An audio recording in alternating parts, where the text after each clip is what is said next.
from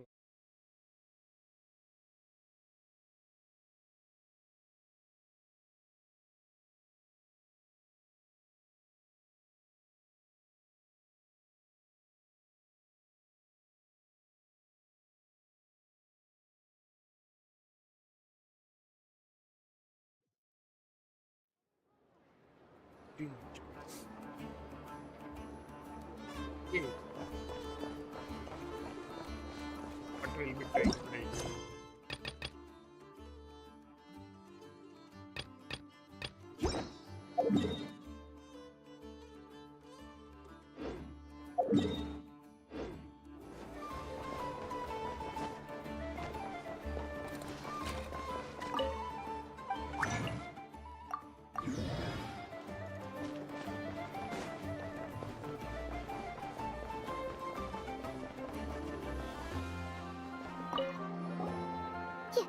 You won't snitch on us, will I'm not entirely.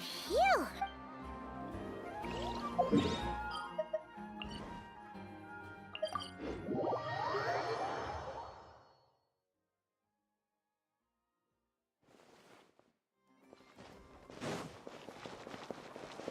Ad Astra. Thank you for completing. Ad Astra.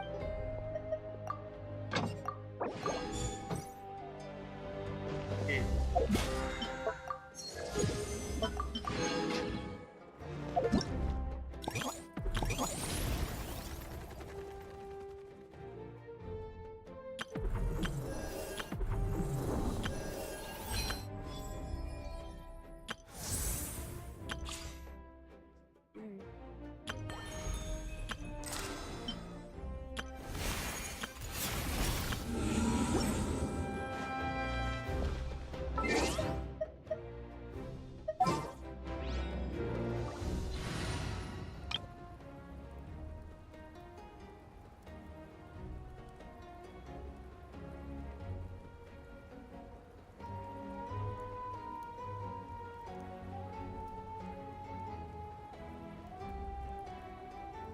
Yeah.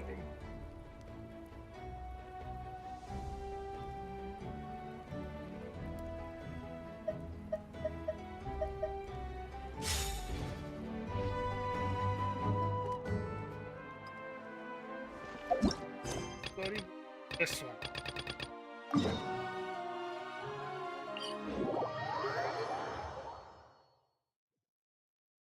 I guess you stage already have one.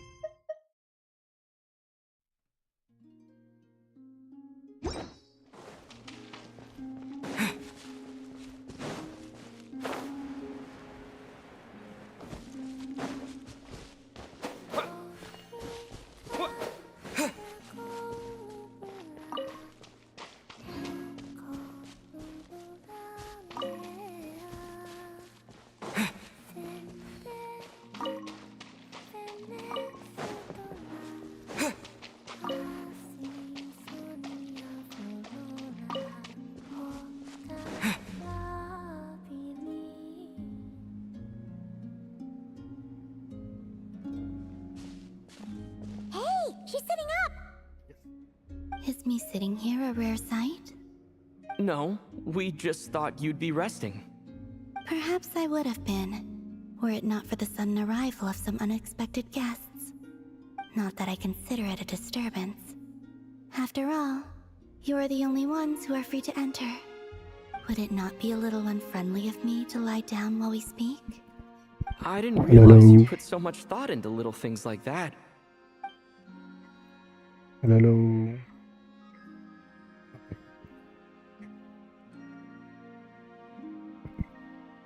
Only sometimes. There have been moments lately where I think about you and your companions. Hey, They are warm, mysterious, and cozy memories. Very few of my past memories are anything like that. They say that travelers return home bearing bags full of souvenirs. But my luggage was empty, and I believed it would stay that way. Return home? So, you're still planning on returning to the moon? Yes. This planet continues to reject me, reminding me that I do not belong here. If I remain in Teyvat, there will come a day that I disintegrate. And I don't mean reduced to dust, or turned into food for the flowers. I mean, I will cease to exist in time. Alright then. Well, we're sure gonna miss you. But it sounds like we'll have to say goodbye. How do you intend to return? The Moon Prayer Night is soon to arrive. On that day, the moon will be closest to Teyvat. The Kuvaki in this land will reach its peak at that time. I merely need to grasp the tide, and with relatively little effort. Oh, Paimon gets it! It'll work like a slingshot! You make it sound like she's gonna get blasted up to the moon. If I did that, I suspect I would crash into the false sky. I will be using a much gentler approach. But I do like the analogy. It's fun. You see? She gets Paimon's sense of humor. In the blink of an eye, the time has come to part ways. It does feel that way, doesn't it? Time seems to fly fastest when you are enjoying it. I have always thought of myself as a wanderer on this earth, and it has never expressed any desire to keep me here. Yet, just as I plan to depart, it tugs at my arm. Is this a gesture of affection? Or is the world mocking me? Oh. Were you hoping I can answer that? Yes. You are a traveler, so you must have a lot of experience in this area. Then, what I would say is... enjoy... That's right! Don't overthink it! Happiness is happiness and joy is joy! The point is to enjoy it, not analyze it! I see. Then what I would say is, even though I am very tired right now, I am still happy. I can't tell from the tone of your voice. Oh, really? You don't think I sound happy? I'm just kidding. I could tell you were in a good mood today from the moment we saw you. Ah, a joke. Albeit not a funny one. Anyway, I assume you're here about you-know-what. Give me your hand. Actually, it's not that. There's something else we wanted to discuss with you. Oh, then, do you still want to give me your hand? Or not? Sure.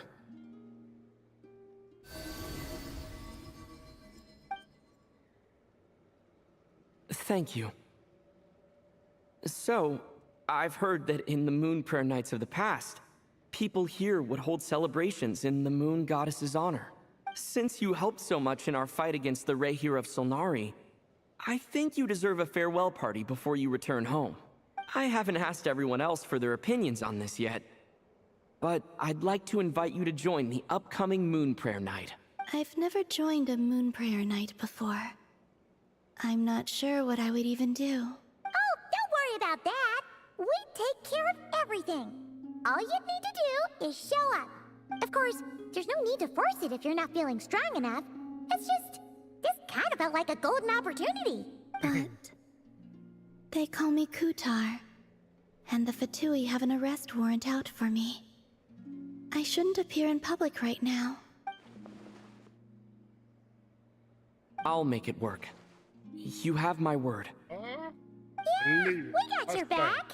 Well, he does. Paimon's actually not too sure what he's planning. All right, if you're sure. I will not refuse your invitation. I suppose it wouldn't hurt to pack a few more sights from this world into my suitcase before finally learning what my homeland looks like.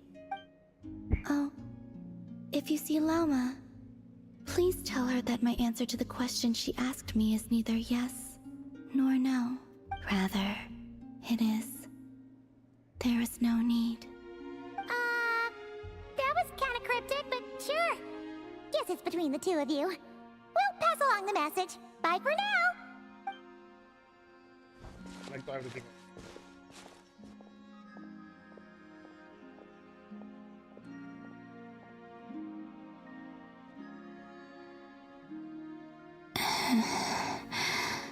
And also, I do not know.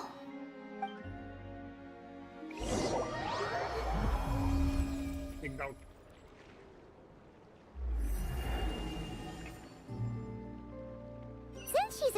during the festival, let's go see who else wants to take part.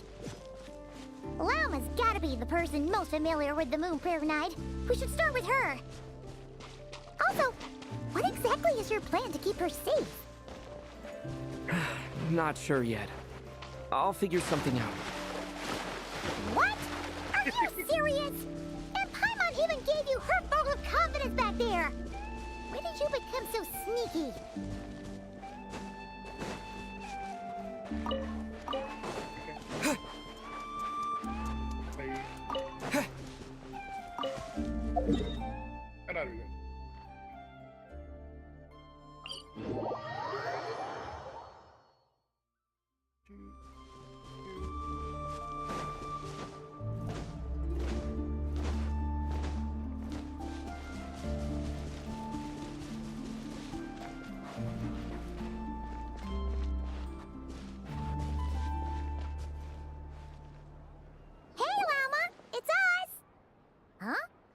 Varka? What are you doing here? Beats me. I had a bit too much to drink last night, and when I woke up, I was on Hisi Island. Mr. Varka is helping to oversee Nasha Town's preparations for Moon Prayer Night. He is here to go over some details regarding the decorations and custom cloth designs. Right, yeah, that too. What do you mean, that too? Yes. Celebrating this festival is a long-held tradition here in Nordkrai. On this day, the crescent moon at the top branches of the verdant crest turns into a full moon, and the moon prayer blossoms bloom with a special radiance.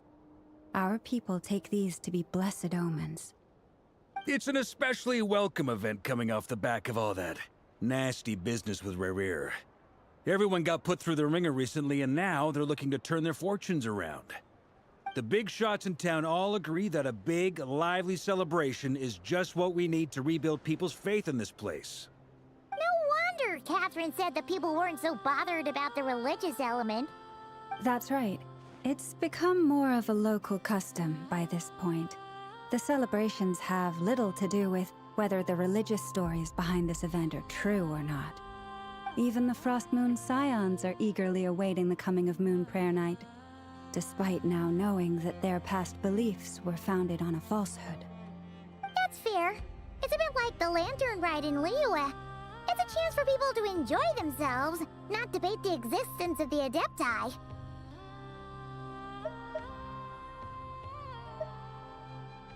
Oh, one other thing!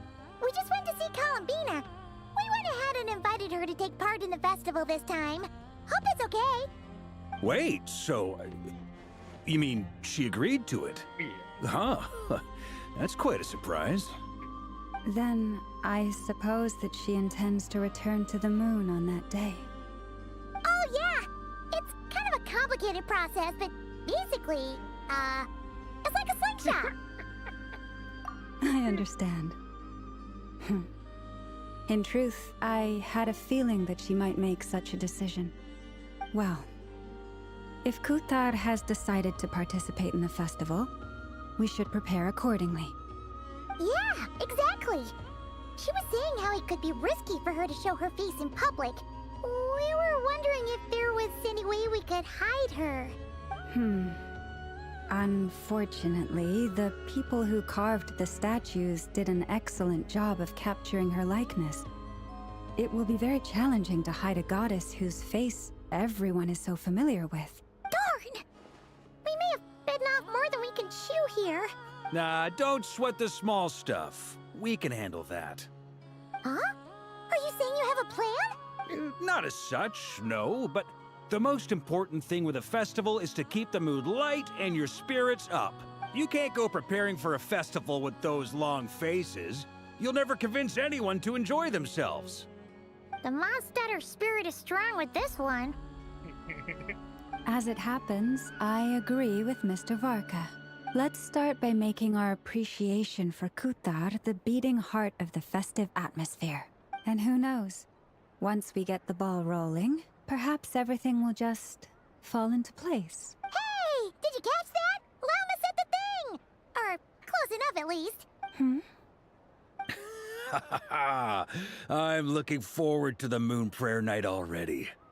We have a festival in Mondstadt called Windbloom, and you can always tell which couples are celebrating it for their first time by the smiles on their faces. Big, beaming smiles like they're... And I have a feeling we'll get to see that same smile on the Moon Goddess's face at this festival. Not quite the same, surely.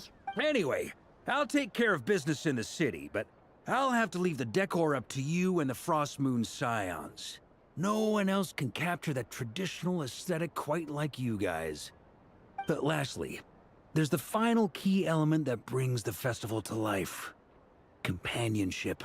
Before you leave, let me show you something that we've been preparing. Mr. Varka had asked to see it already, so you may as well tag along. Also, I have some further questions about Kutar's decision.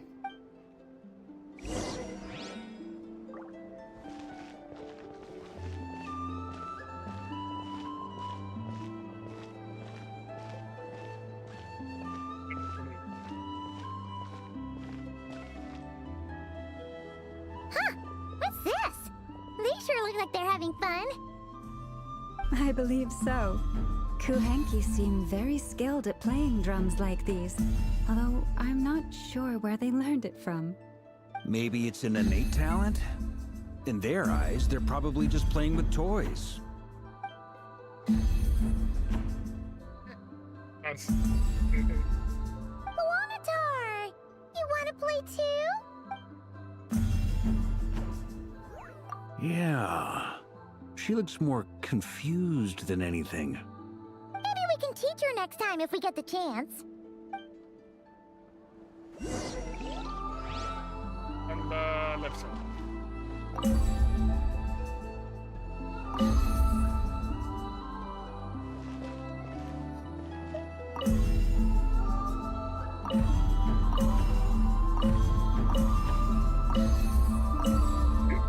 What? Oh, What are these floaty things? Moon veils. We hang them from buildings in the city during the festival. When you look at the sky through them, it creates a lovely misty effect.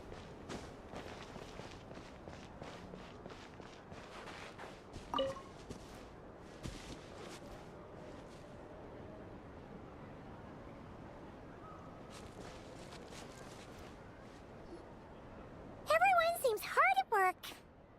They are preparing items for Moon Prayer Night. For instance, the sculpture being made over here, Mr. Varka and I were just finalizing the details of where it will be placed. Ah, there she is. I didn't know the finished article would be so large. Not to worry, though. All the necessary arrangements have been made. Just let me know once it's ready, and I'll get some people to ship it over. You have my thanks. And over here, we are preparing a very traditional confection. Oh, look at all these colors! It looks great! Can Paimon try one? Of course.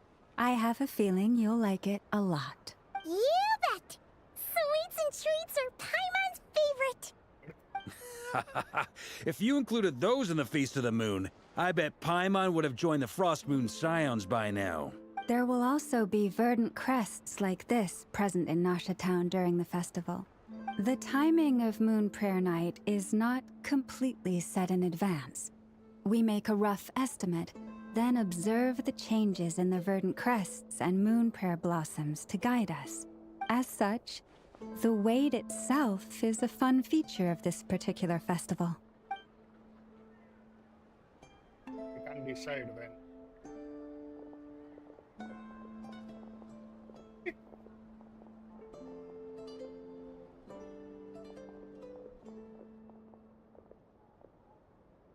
Let's talk here. To tell the truth, I am very surprised to hear that Kutar is willing to participate in the festival. I once asked her if she'd be willing to stay with the Frost Moon Scions. I could introduce her to everyone, and we could be a family to one another. She did not answer, but she has not appeared here since. I took this to mean her answer was no, but if that were the case, she would not have accepted this invitation. Ah. I see. Maybe she is right. Maybe the Frost Moon scions of today no longer need a moon goddess. But my wish was not for her to come here and be worshipped as a deity. I simply wanted to offer her a place to stay. I'm sure she believes that showing herself here might invite Fatui intervention, and as such, she does not wish to cause us trouble. But what really pains me about all this is that this is her birthplace. She ought to belong here, yet no one has been able to grant her shelter. I think I'm qualified to weigh in here. When someone's about to depart on a long trip, what they need is blessings, not burdens. We should wish her the best, not make the journey harder than it already is. Anyway, she's agreed to attend, hasn't she? All we need to do is simply respect her decision. I see your point. Yes, she will soon depart after all. Our job is to leave her with some happy memories. Besides, who's to say her journey to the moon is a one-way trip? It's not like she can't come back and visit if she wants, right? Paimon agrees wholeheartedly. Festivals are all about having fun, so let's keep it simple. All right, I'm gonna head back to Nasha Town soon. Want to come with? I'm guessing you have some other folks to visit there. Sure thing, let's go! Bye for now, Wilma! Thank you all. Goodbye.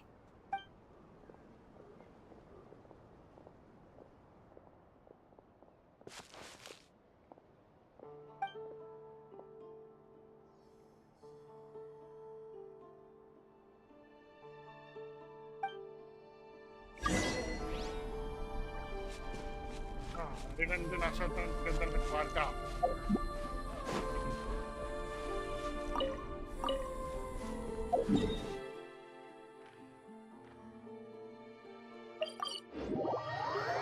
Text.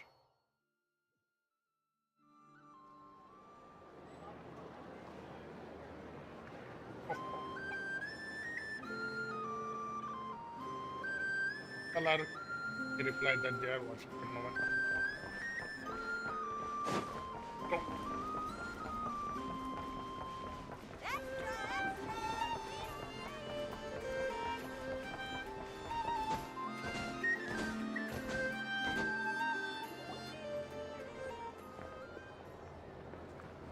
Huh? Hey, over there! It's Durin and Albedo with twins! What could they be chatting about? Your guess is as good as mine. Ah, Grand Master, and the Traveler and Paimon. Hello there. It's been a while. Perfect. We have some new volunteers for our investigation. Wait, let me guess. The righteous Lightkeepers are finally ready to hunt down the Abyssal Dragon? Haha. Yes, that too. Here is the mission. Yeah, right! Oh, wait! Why does everyone keep saying that too? Well, to be precise, the facts match, but not the causality. Wait, so I guessed right? Half right. Don't act so impressed with yourself. Maybe I can explain. We ran into Mr. Flint's north of Nasha Town. At that time, we just noticed a few abyssal creatures out in the wild, but the strange thing was, I didn't detect any traces of abyssal energy on them at all. On closer inspection, we realized that they were not real monsters, but something akin to reflections in the water, or perhaps a mirage. Huh? What do you mean? Like, you could see them but not touch them? Exactly. It was very peculiar. They roared and tried to attack us, but we could not make any physical contact with them. I think I've heard of things like that happening in Nodcry before, but I don't know much about it. Yes, it's a known phenomenon. Mirage-like illusions tend to appear in Nodcry in the run-up to Moonprayer Night. From a distance, they appear quite real. I myself thought that Misters Durin and Albedo were locked in battle with abyssal monsters when I first arrived. But after sharing intel and investigating a little further, we can confirm that these illusions are harmless. There is no... All the Mirage stories I've heard are either animals, rocks, or small houses. Abyssal monsters, though? That's a first. It's a first for me, too. So I'm planning to look into it further just to be on the safe side. I intend to inspect a few more locations. What about you two? Alice contacted me a few days ago. She'd like me and Durin to assist her with an experiment. But we lost contact shortly after receiving the message. I'm sure that comes as no surprise to anyone familiar with her. We don't know when the wind will blow, yet when the wind blows, we will know. That, in a nutshell, describes how Alice operates. Yeah, that tracks. Okay. Well, I suggest we investigate this Mirage business in the meantime. It's piqued my curiosity, and I'm pretty sure I know someone who will already be 10 steps ahead of us. Well said. Right? Whatever's happening in Notcry, she always seems to be the first one to know. Let's go see what she knows. We can invite her and her staff to the festival while we're at it.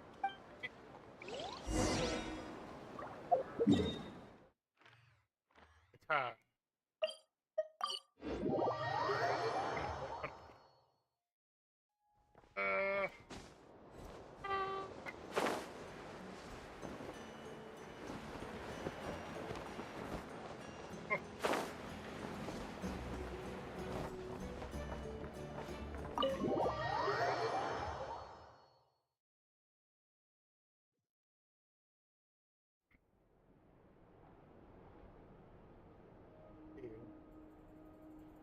You're right, I have noticed. There's certainly something a little fishy about this situation. Only a little, though. Records indicate that this phenomenon can occur in the days before and following Moon Prayer Night.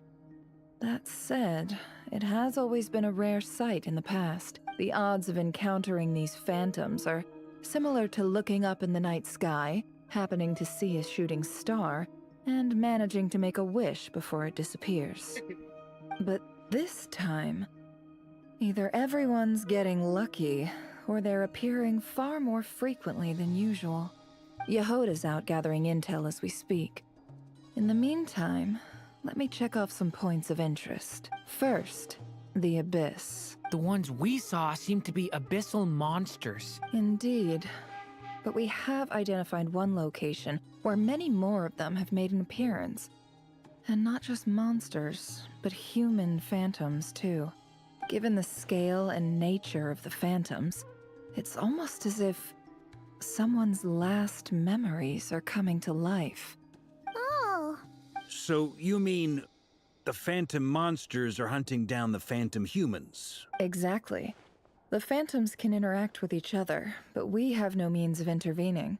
In addition, some of the human phantoms would seem to be from the very distant past. This is clear both from the clothing they wear and the stories they tell. They claim to be from Hyperborea, a name which I've heard from Lauma before. If this is true, it means they must be from 6,000 years ago. Did Paimon hear that right? 6,000 years? It sounds like this merits further exploration. That'd be a big help. I'll leave it with you, Albedo. My knowledge of ancient history is non-existent. I used to doze off every time the pre-Knights of Favonius era came up in class. It's quite a miracle that you were able to understand these phantoms' speech, given how long ago they lived. I suppose you're right. But I'll leave the archaeologists to ruminate over that conundrum. As an intelligence broker, my sole interest is in the value of the information I gather. Which, in this case, hopefully means earning myself some good favor with our dear Lady Moonchanter. So calculating. Whew, this intel broker logic always catches Paimon by surprise. Sounds to me like we could split the work up. I think the abyssal phenomenon is best left to Albedo, Flint's, and me. Agreed. It coincides with my duty as a lightkeeper. For my part, I'd like to understand the abyss better. Even a little knowledge would go a long way. This is certainly a rare opportunity to study the Abyss. But even rarer, perhaps, is the chance to make contact with the Ancients. The Curatorium will take the lead on investigating the Hyperboreans. We put in the work to learn what we know so far. It seems only fair that we get some quantity of exclusive intel. That just leaves our trusty team of 2 unassigned. Okay, wait. Since you became an honorary knight, of course. This was part of my grand plan all along. Ha ha! Oh yeah! By the way, we managed to convince Columbina to come to the Moon Prayer Night celebrations. Would you and Yehoda like to join too? She agreed to that? Huh. Quite an achievement. Never underestimate the traveler, I guess. I'd be happy to join. No point shutting myself inside when the streets are all decked out. I doubt any clients will be visiting during the festival in any case. And Yehoda loves a party. So I'm sure she'll jump at the opportunity. No. No! No! No! No! No! No! No! No! Way to contradict me in front of... Wait! No, that's not what I have bad news, boss! So many people. Alright, everyone inside! Quick! Man.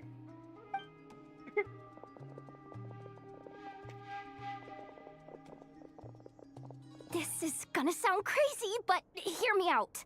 I saw one of those phantoms at Star Sand Shoal, and it was some sort of flying ship. Or flying Like ship. a spaceship? That's gotta be the one you came to Teyvat in. You said you saw the same thing through the moon marrow, right? Huh? You already know about it? Ugh, I thought I was gonna blow people's minds. Turns out I'm the last to find out. Wait. Back up. You came here in a spaceship? Now my mind is blown! What's it like on the inside? Was it like flying through space? I want to know everything! Yep, exactly. Huge discovery. You're the best, second best intel broker in the world. After, wow. Really? Well, I guess that decides where we're heading next. Come on, don't look at me like that. I know the spaceship doesn't have anything to do with me, but you don't want to leave me as the only one twiddling my thumbs, do you? Please? fair enough. You can tag along. In that case, let's meet back here to discuss our findings once we're done. I wish everyone a productive investigation. You too.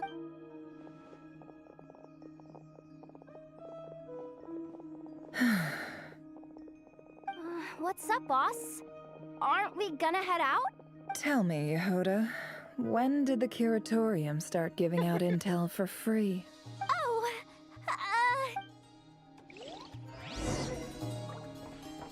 We are going.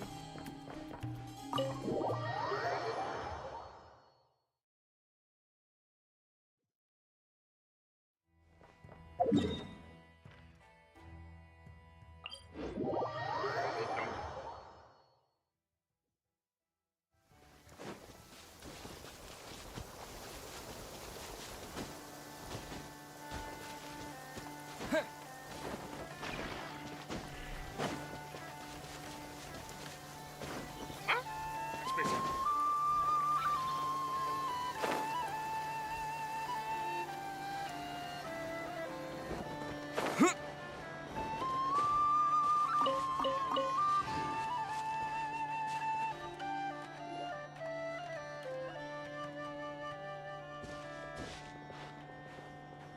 wow, what do you know? Yehoda was right on the money. This phantom really is your spaceship, but that's so weird. Why would it show up here? Is it some kind of projection? Or a ghost?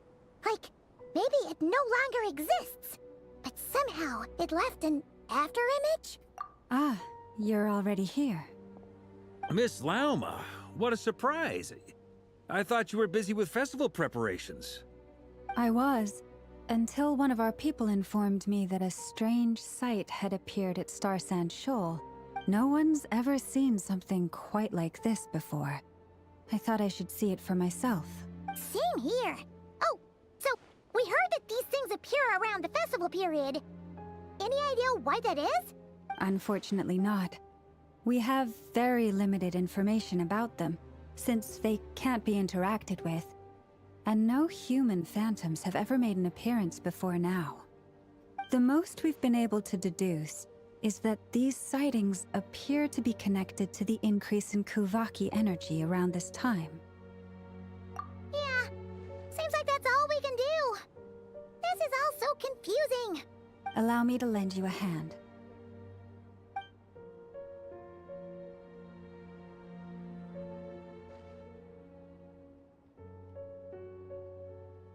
I'm not.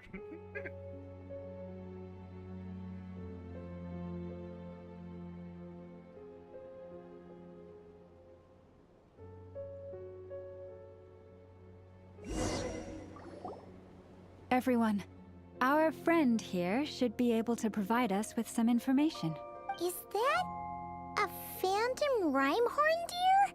I've heard about how the Frost Moon Scions live in harmony with the animals and can even communicate with them.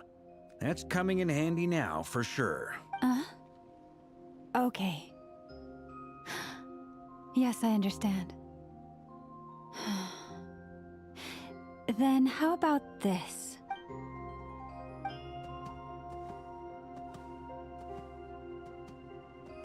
Oh, it's leaving. It appears to share our curiosity about this giant spaceship, so I asked it if it wouldn't mind investigating along with some friends. In return, I told it about some nearby spots where the wild fruit grows abundantly. We may live in a different era from these phantoms, but I trust that the terrain, climate, and ecology here are more resistant to the effects of time than some things are.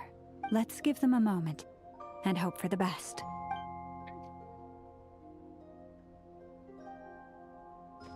All back together? Must have been a lot of fruit. Indeed. Now let me ask them some questions.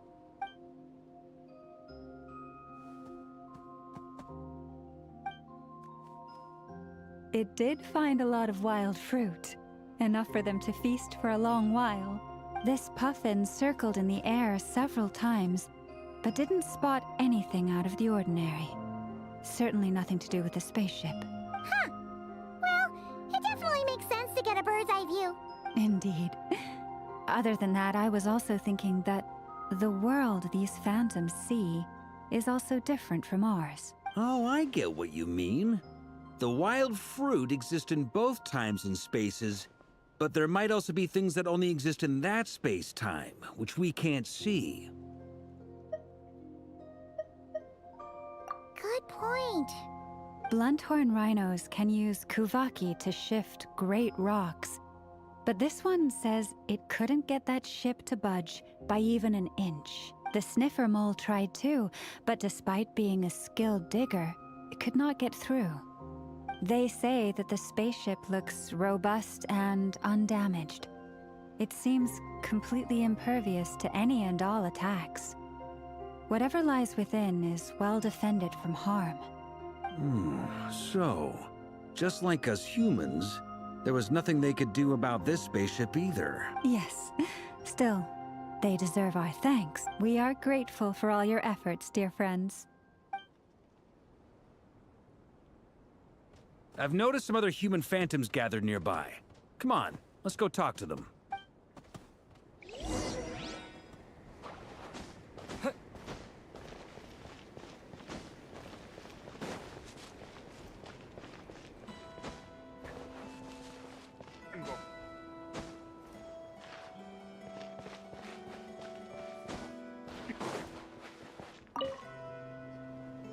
What is this thing?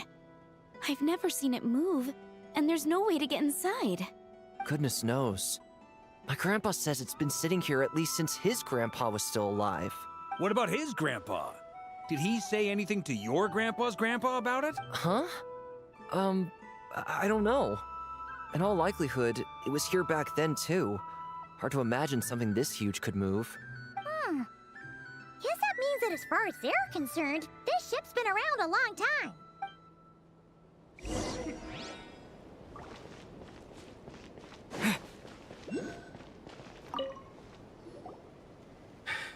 Come on, brothers. If we can get even a small chunk off of this thing, it's gotta be worth a fortune. Today is the day we strike it rich. Huh? You mean Paimon? Yes, brother, I shall join you. Let's make our fortune. We should go with them. What the? This thing is crazy tough. I can't even scratch it. What's it made of? Sorry, brother. Looks like we'll have to seek our fortunes elsewhere. Enjoying yourself? I was just seeing if I could influence this phantom's perception by playing. But nope, no dice. I'm sure we're all starting to build up an idea of what's going on here now that we've spoken to some of the people. These phantoms are reenacting real historical events in Nodcry. It's almost like we're in some kind of interactive stage play. We can talk to the actors, but the plot is fixed, and we can't influence it. It makes sense. History is set in stone. The objective facts of the past cannot be changed. Paimon totally thought you were just goofing around earlier. But actually, you were doing... Of course I was.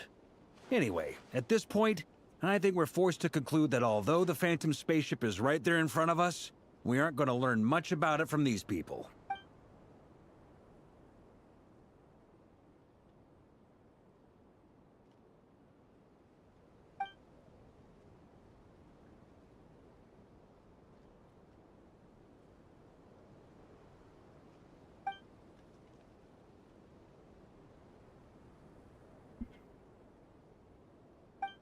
Don't be discouraged. If nothing else, this is proof of the ship's existence. And think about it. So many people tried to hack their way inside, but no one could get the door open. It's made of very tough material. To me, that says that we'll either find the ship itself or the story behind it. It's just a matter of time. Huh. Every now and then, when Varka gets serious, he actually does seem like Grandmaster material for what... I wonder how the others are doing. Let's head back for now. Sounds good. Also, drinks are on me if Team Knights... Wait! We have a team name? Am I in team? You're very welcome to join. We've even got a cathedral ready for... Isn't that technically blasphemy? You wouldn't dare make a joke like that if Barbados was in earshot.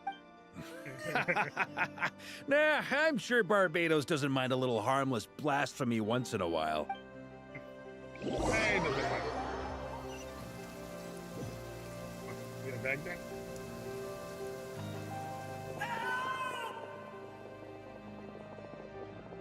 Oh, no! Get away! Oh. Eh, Jorge, right?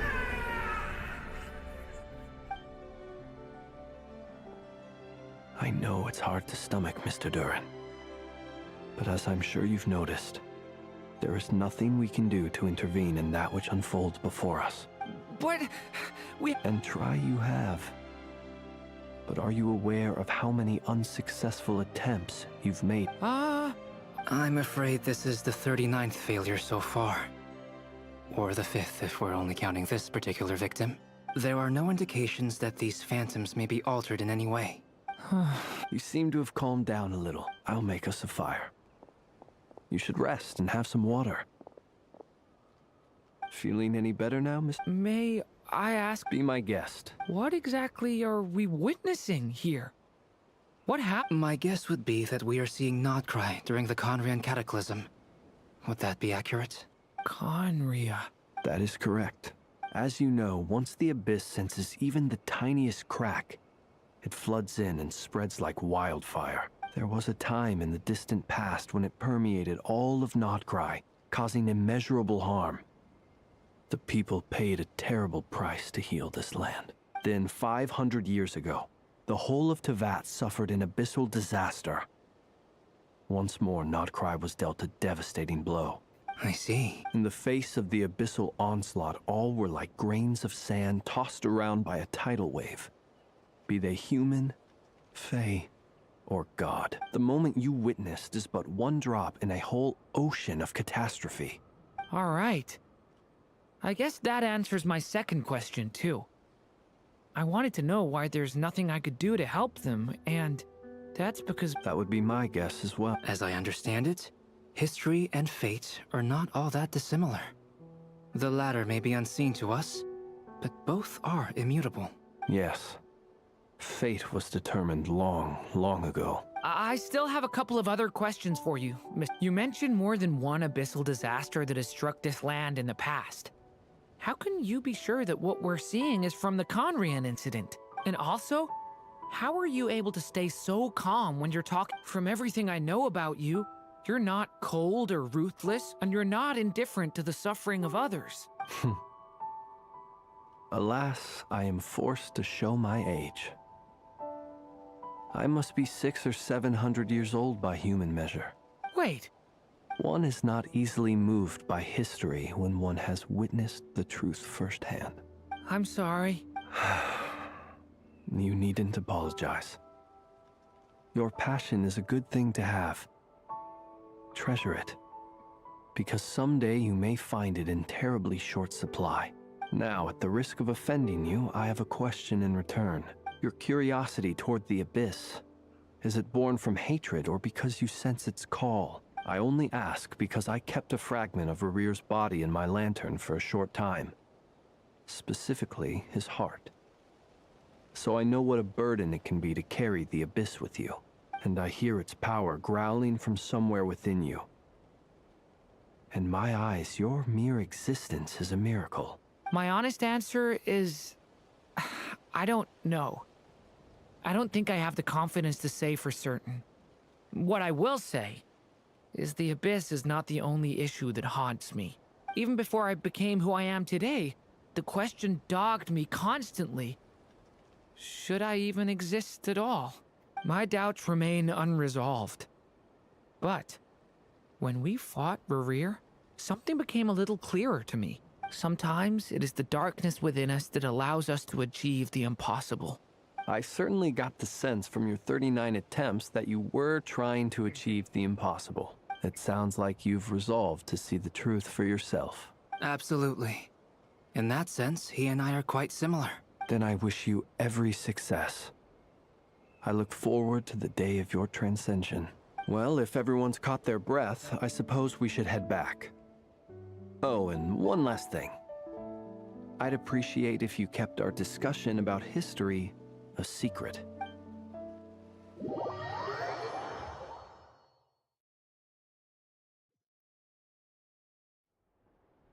Incredibly, our separate investigations led us all to the same conclusion. Yeah, but we barely learned anything, though. I totally thought this would be the mother lode. Talking with the ancients? I mean, come on! But nope. All we got was useless snippets of conversation. And all this stuff about moons and hyperopia. What a load of baloney. Seems like people back then had a few screws loose. I understand your frustration. We found the same issue.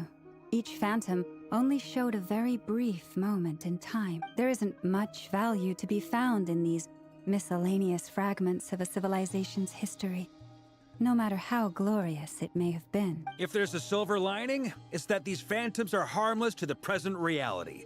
They shouldn't get in the way of the festivities. Paimon agrees. And not just because it's the first thing she understood in this whole conversation.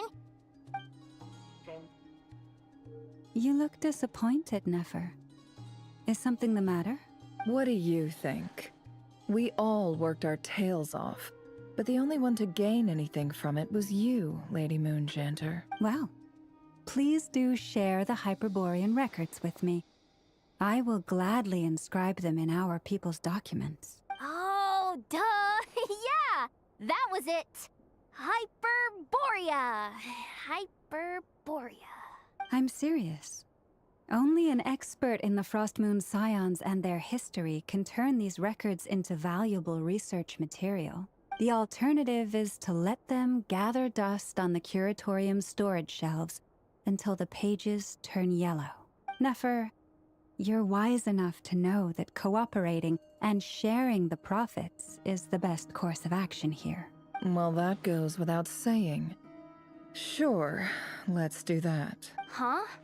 But didn't you say we aren't supposed to give out intel for free? Sorry.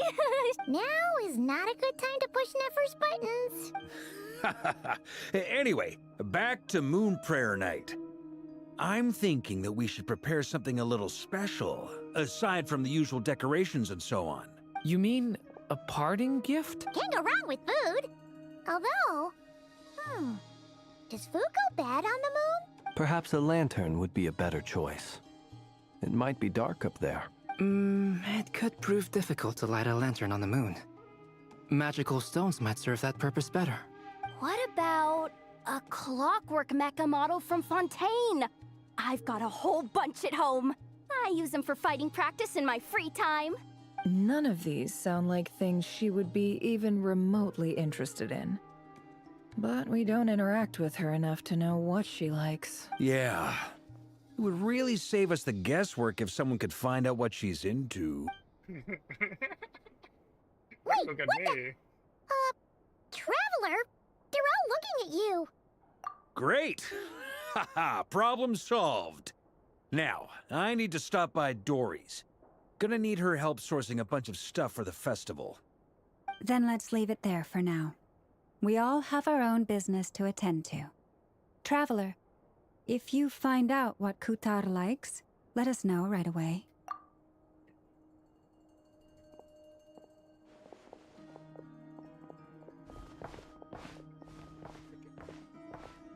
Is something the matter? I'm fine. It's just... I'm still feeling a little rattled after witnessing the horrors of the Abyss. But it's okay. This is something I have to work through. I'll be all right. Thanks for your concern. Well, don't put too much pressure on yourself.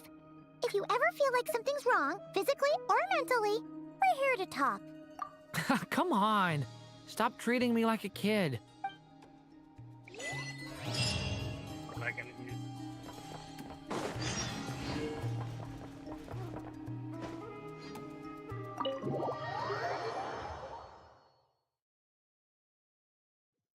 Hey.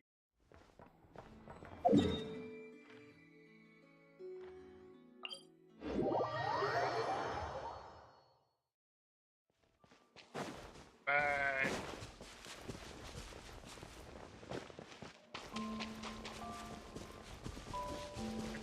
Cigar. Columbina, we're back! Huh? But yeah, She's not here. Weren't there a few Kuhenki here last time, too? Where did they all go? Walkies? For Kuhenki? You're not pets, you know. Oh, well. Looks like we just came at a bad time. Let's try again tomorrow. There's still a few days until Moon Prayer Night, so we're in no rush. Besides, she needs time to rest anyway.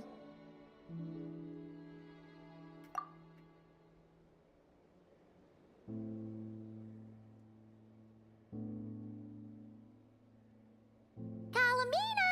Are you back yet? Oh, how strange. Looks like she still isn't here. Right? It's not like her to spend so much time outside. Especially since she's worried about attracting unwanted attention. What about Luonatar? Luonatar, you there? Hey! Do you know where Columbina went? Sorry, didn't understand. But if you know where she is, could you take us to her? Yeah, that's even stranger. What about him? Oh, that's not good news. They change color when Columbina gets weaker, right? And they look super pale right now. Good idea. She might know what's happening.